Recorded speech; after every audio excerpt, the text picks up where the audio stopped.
16 जानेवारीपासून सुरू झालेला हा महोत्सव भक्तांसाठी एक विशेष पर्वणी ठरत आहे।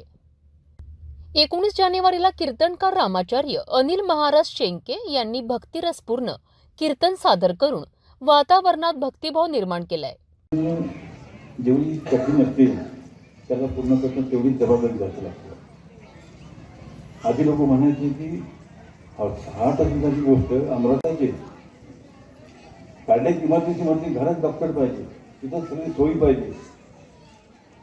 पण आज अशी स्थिती आहे, पुन्हा काळ बदलला, वेळ बदलला, दिवस काढण्याची उठली आहे।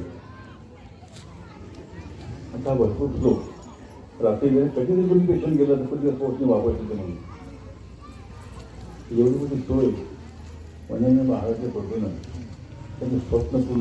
याच महोत्सवात आरोग्य तपासणी शिबिर व हृदयरोग निदान शिबिरांद्वारे समाजसेवेची सुंदर उदाहरणे साकारली गेली। 20 जानेवारी हा दिवस विशेष महत्त्वाचा, कारण या दिवशी श्री संत ब्रह्मचारी महाराज पुण्यतिथी महोत्सव व श्राद्धविधी आयोजित करण्यात आले आहेत।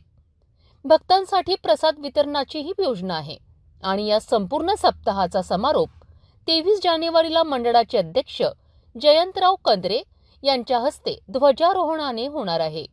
सायंकाळी 4 वाजता महापंगती आयोजित आहे, जिथे 4 ते 5,000 भाविक एकत्र भोजन करून परत जाऊन वाळण करण्याची अनोखी परंपरा जपली आहे।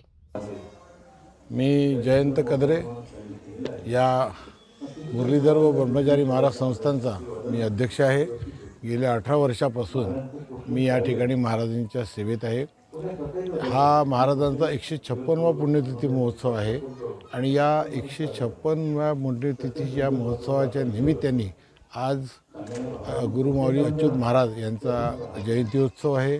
त्याच्या निमित्ताने आम्ही गावकऱ्यांसाठी व भाविक भक्तांसाठी रक्तदान शिबिर ठेवलेलं आहे, आरोग्य निदान तपासणी ठेवलेलं आहे आणि अच्युत महाराज हॉस्पिटलच्या दृष्टिकोनातून संस्थांच्या माध्यमातून जे सहकार्य होईल त्याच्या दृष्टीने आम्ही प्रयत्न करत असतो।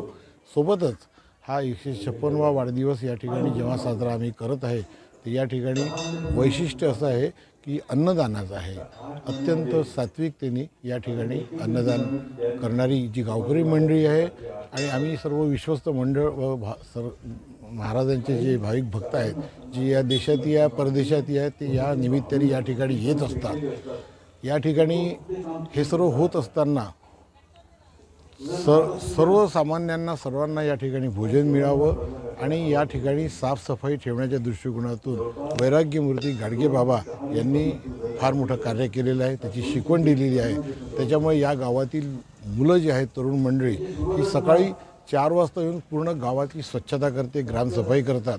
या ठिकाणी तुम्हाला कचरा वगैरे असं काही दिसणार नाही आणि स्वच्छता करण्याच्या दृष्टिकोनातून दाते जे आहेत ते भरपूर आहेत। त्यांच्या माध्यमातून या ठिकाणी आम्ही ही यात्रा साजरी करत असतो। ही यात्रा साजरा करीत असताना गावातील सर्व मंडळी जी आहे त्या सर्व लोकांना स्वतःचा सेल्फ डेव्हलपमेंटच्या दृष्टिकोनातून सुद्धा आम्ही या ठिकाणी मुलांचे कार्यक्रम आयोजित करतो, कीर्तन आयोजित करतो, भजन आयोजित करतो। बाहेरगावून येणाऱ्या प्रत्येकांना या ठिकाणी आनंद व समाधान मिळावं या दृष्टिकोनातून आम्ही या ठिकाणी प्रयत्न करत असतो। सोबतच या ठिकाणची जी महापंगत आहे ही या पूर्ण विदर्भात नाही तर महाराष्ट्रामध्ये प्रसिद्ध अशी आहे की धावत जाऊन वाढण्याची या ठिकाणी पद्धत आहे। एकाच वेळेला हजारो लोक, 50-60 हजार लोक बसले असतात आणि त्यांच्यासाठी या ठिकाणी जो स्वयंपाक होतो तो साधारणतः 31 क्विंटल गहू, 7 क्विंटल तांदूळ आणि 42 तेलाचे डबे, सोबतच बुंदी पकोडा हे साधारणतः 3 क्विंटल होते आणि या सर्व लोकांना खाली बसून आम्ही ही वाढत असतो।